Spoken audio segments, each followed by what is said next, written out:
Hello friends, நான் உங்கள் நரேந்திரா பேசுகிறேன். இன்றைக்கி ஜோசியத்தை பற்றி அடுத்த ஸ்டெப் நான் சொல்ல போகிறேன்.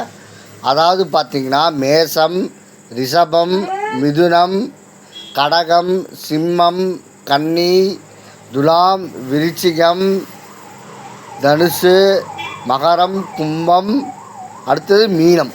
ஓகேங்களா? 12 ராசி. ஒவ்வொரு ராசிக்கும் ஒவ்வொரு அதிபதி இருக்கார், நட்சத்திர அதிபதி இருக்கார். ஃபஸ்ட்டு ராசி அதிபதியை பற்றி பார்த்துருவோம்.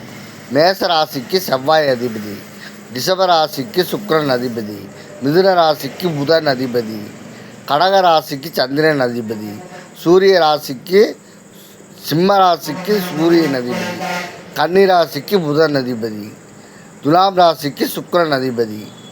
அதே மாதிரி பார்த்திங்கன்னா, விருச்சிக ராசிக்கு செவ்வாய் அதிபதி, தனுசு ராசிக்கு குரு அதிபதி, மகரம் கும்பம் ராசிக்கு சனி அதிபதி, மீன ராசிக்கு குரு அதிபதி. இன்றைக்கி இது போதும் ஃப்ரெண்ட்ஸ்.